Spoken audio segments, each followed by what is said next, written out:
it's funny, and it relaxes everything.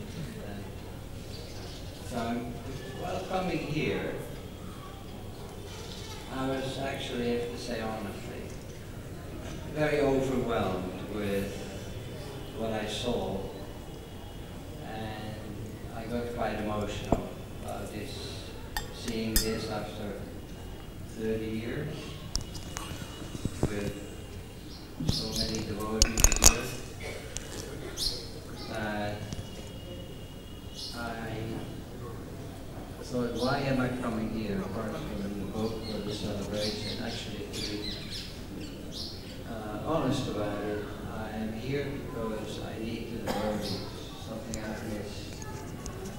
And it's very hard to get a hold of everyone because everyone is somewhere in the world. And all of these people here, they somehow or other I work with or I know them. And they're just here today or this week. And my purpose of coming here is clear now to me because honestly, I don't know who is Krishna. I don't know who is Lord Chaitanya. I don't know all these great sayings that are the parampara supporting. I don't even know Prabhupada. I just know the devotees that serve Prabhupada. So I want to hold on to devotees. And that is, that's why it's difficult for me to continue my story, because my story is actually insignificant to his story.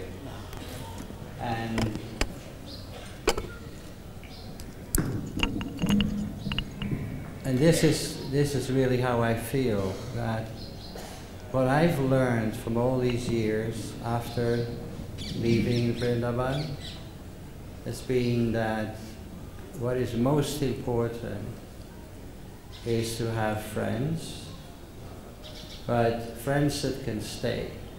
And all the friends in the material world, because the body changes, the mind changes, you lose them all. You had a great time at one point and then they're gone. The amazing thing is that everybody here, I can recognize them exactly the way as they were before, because these are all devotees who identify with the soul. So we know, we can see, it's almost like a light, oh, another light, another light. All those persons that were blessed to get a seed. Of course, Prabhupada had a lot of more seeds, I'm sure. But all of those who accepted the seed and allowed the plant to grow, many of them were involved in the initial project because it took a lot of courage. And what Prabhupada did, like you said, he very quickly established the American centers in Europe, and he was translating day and night because he had to get these books done, because his spiritual master told him, that is what you have to do, that's my instruction to you. And so he did that, and he was working on that. It was just his project, nobody could help him. He had some support, typing and all of that. But there was Prabhupada sitting there with his little microphone, going through it and working day and night, trying to get as many books done as possible. And then when he had to go back to India, then suddenly the mission of temples. And that he sort of gave to the devotees, his disciples. You have to build all these temples around the world. He didn't ask us to translate books of Sanskrit into English, maybe translation from English in Portuguese or other languages, but his project is done. And our project in India, it started, it's just beginning. And this thing took off. It's not just in India where temples are coming up left and right. It's also in other parts of the world where devotees feel great pleasure in building a temple for Lord Krishna. And that is what I never realized really. So when I came here, I was really overwhelmed.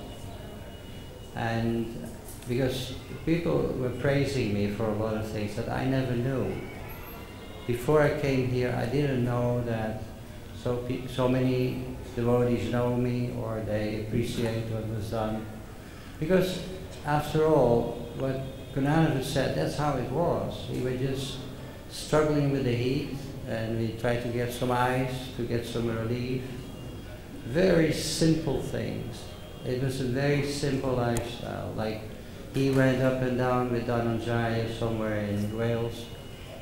2 people, there's hundreds of places where some devotees, just 1 or 2, some even on their own, they would go out and do book distribution.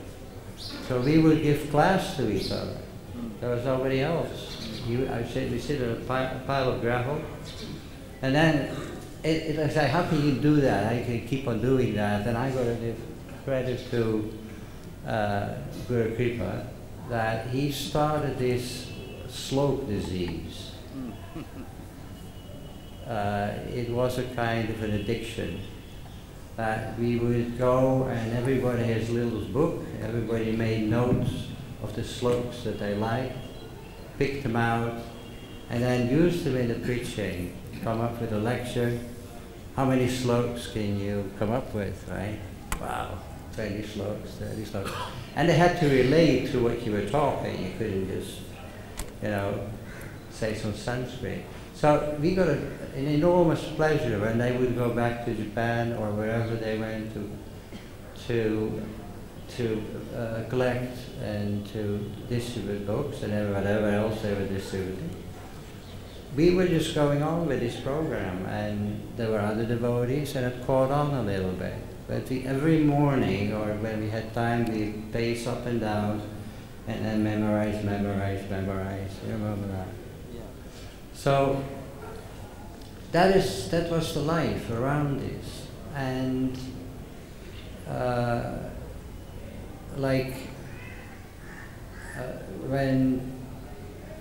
when they say, or when I hear everywhere that I got chastised a lot and that it was difficult, pressure was on me, honestly, I didn't feel it that way, because I wasn't here to build a temple.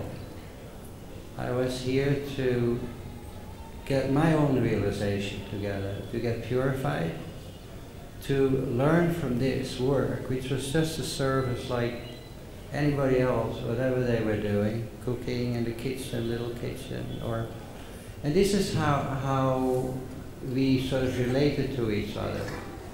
I wasn't a big shot in those days. We were just struggling, Some people even hated me for what I was doing. So when you get chastised by Prabhupada, I would walk out and I would be thinking, what does he mean, So this is not good, that is not good. So there is something wrong with my ego. I am maybe too proud, maybe I'm not surrendered enough. So he would walk out of his room, and I would talk with Gunarnava about it, and I said, I don't want to get frustrated, but I gotta get myself together, because this is very important for my spiritual master. So that was basically what I felt. It was my lesson how to get myself purified, because before, he was picked out because he had been doing some construction work. I happened to walk into Bombay one day, out of the blue, you can say, and I happened to sort of end up in Juhu, and I was noticed again with Shamsundar Prabhu. And surprisingly, I was called in his room, and I think somebody told that I had done some work helping the devotees in Amsterdam, that he is a designer and so on, so probably know a little bit. But imagine, he just took he was initiated. I wasn't initiated. I was just a guy with, you know, I was the way I was, and I was going around India trying to find Krishna temples, which I couldn't find. So I ended up in the Hare Krishna temple, and then that was an Ekashganga building. There was nobody there. That was the day when everybody moved to Juhu. They had the panels set up. So Shamsundar asked, do you like to come to Juhu? We've got this fantastic land, it would be really nice, you stay with us, you know, free boarding and lodging. I said, yeah, okay, because I didn't have a place to stay actually. And Bombay is not a very nice city too, so to be out in the street. So he said, well, you pay the taxi, all right? Okay. So I had to pay 2 taxis to get to Juhu. So I went with all the others on the roof, and 4 o'clock, Ramananda was shaking my little mosquito net, or it was 3 o'clock, I guess. And then Prabhupada wants to see you after you go to the barber there and you shave your head with a nice cigar. A little barber at the corner. So I had to wait till they opened around 7 o'clock with the loud music, Bollywood. In those days it was just the music they played on the radio. And then I went back, and then I had to go and see Srila Prabhupada. So that's basically how my journey started, that out of nowhere he put trust in me, or he planted his seed and he just said, you're here, Krishna sent you to design these temples. That was it. It was an instruction. And how come? And it became a big responsibility, because in those days we dealt with very big money ultimately. We had to sign both. First in Bombay I was 1 year trying to get the Bombay temple started, but they had land problems. But it's like just amazing how, he can just do that. I only have 12 years, I got to accomplish all of this. Temples have to be built. Here's a guy who knows something about it, let's hope so. And here is another person from England, Guru Das was here already. But I came to actually get down to the foundation. The first thing I had to do was to lift the whole temple, because it was about 3 or 4 feet too low. So it would just be flooded. There would be boats here all year.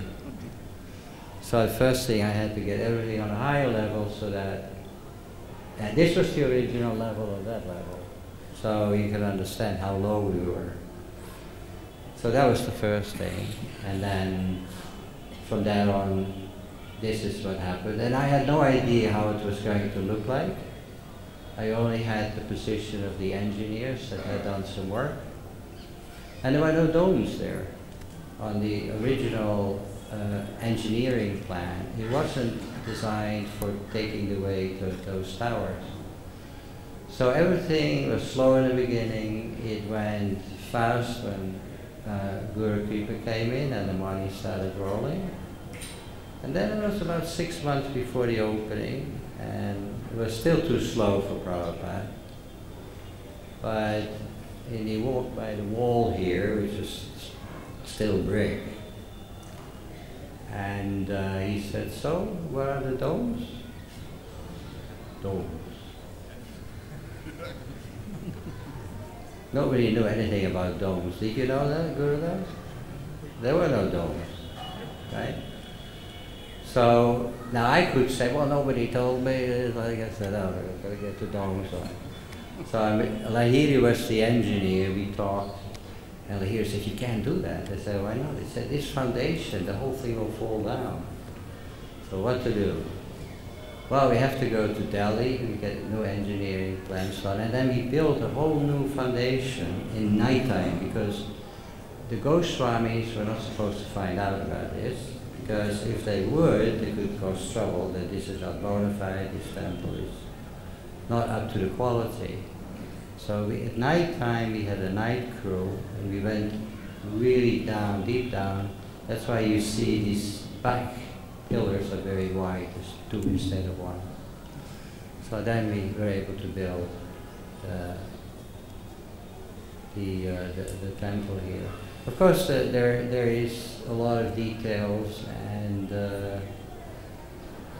what all that's just things that you do when you're an architect or you design things. You deal with all the problems. And of course, in the last couple of weeks, there was a lot of pressure because it had to be ready. And one of the reasons is that Prabhupada didn't like to come here anymore. He always had to stay at Sadvishanchan or somebody else's house. So then we all decided, why don't we build his house quickly? So then we started going very fast. So Prabhupada, your house is ready. And I thought we still have about a week before he comes. No, he came immediately. And we were just in the middle of building this chimney, a fireplace. I've got to come in there. Right. This is a really funny story. We managed to get Prabhupada in the house, even though it was still damp. We covered the floors with lots of durries and sheets, protective sheets, so we wouldn't get too wet. And we had this beautiful kirtan. It was so good to see Prabhupada come again and come into the house for the first time. Prabhupada said this is the very first house that he's had in Iskcon. So we were having this kirtan, anyway, kirtan finished, and all the white sheets, they were covered with flower petals and dust. Because in those days, Raman Reti was still around, that sparkling, beautiful Raman Reti dust. And devotees had brought it in off their feet, and, Anyway, so as we were leaving the room, Prabhupada said, clean up this mess here, before you go, it's a bit messy. And there was this devotee, his name, he was English, his name was Charanaravindra, big tall guy. And he said, Prabhupada, that's not dirt, dust. He says, that's from the lotus feet of the Vaishnavas. And we think, listen to the way he's talking to Prabhupada.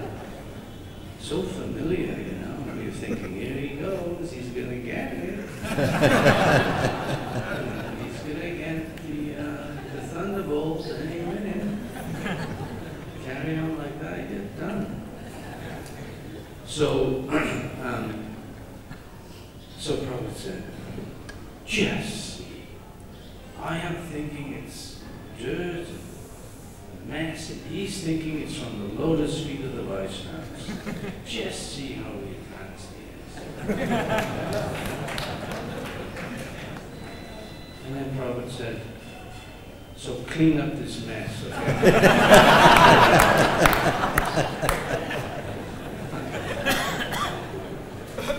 And then earlier on, Surabhi built this European fireplace because he's European. And we thought, well, this is fabulous, it's all sort of, well, you've been in Prabhupada's house, you've seen the fireplace. So we thought, the place is a bit damp, so we'll light a fire, wood fire.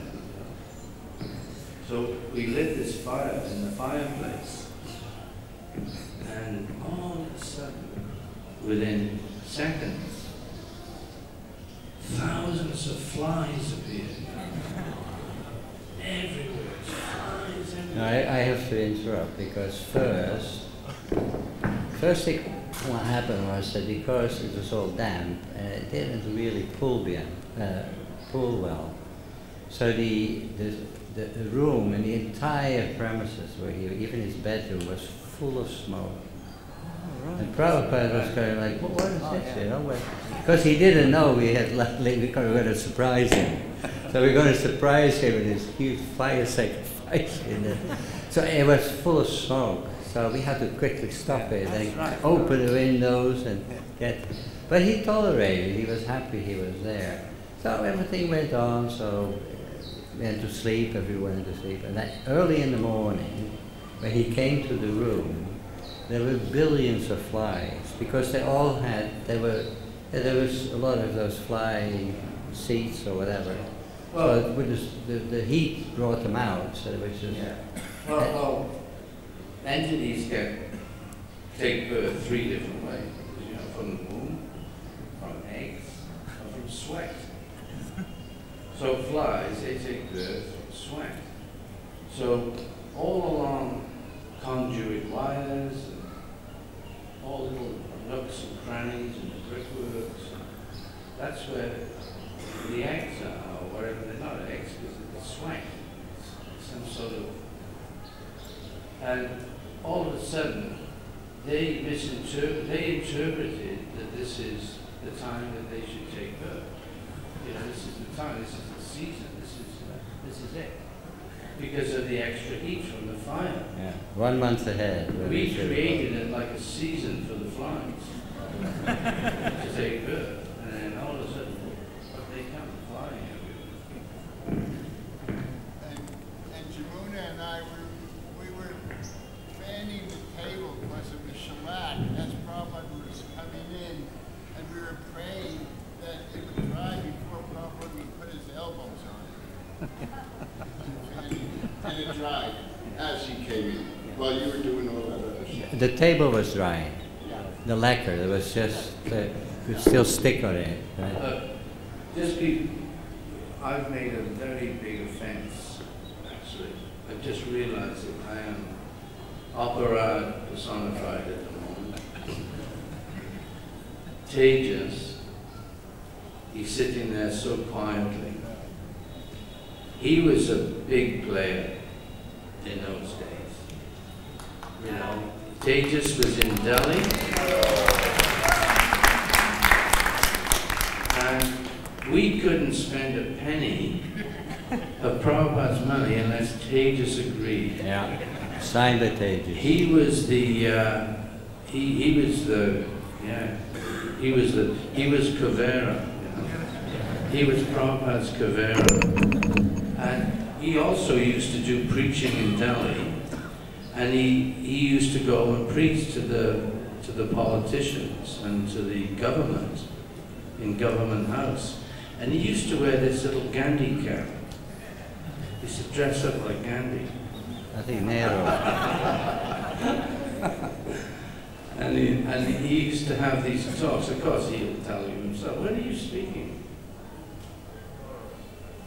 Well, I'm not going to ruin any of those things. I mean, but I just wanted to emphasize, without Tejas, we couldn't build this temple. He was another big player. That's all.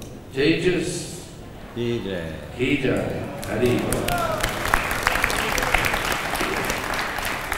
And Srila Prabhupada, on top of being under the magnifying glass of living in Vrindavan, because it's a gigantic magnifying glass, you get many learnings. If you don't learn, then that's a big folly. On top of that, Prabhupada put a huge extra layer, because Prabhupada, when he came to India, because he had the big 3 going on, he had Bombay, Mayapur, Vrindavan, and he wanted to get these major projects built because he knew that he wasn't going to be a long time with us on this planet. So it was pressure, pressure, pressure, thunderbolt, thunderbolt, no rose, no time for niceties. You know, remember Prabhupada used to give roses to his disciples in Los Angeles temple. He had a basket. The devotees used to put a rose, and then Prabhupada would give them back like that, right? There was no time for any of that. It was like...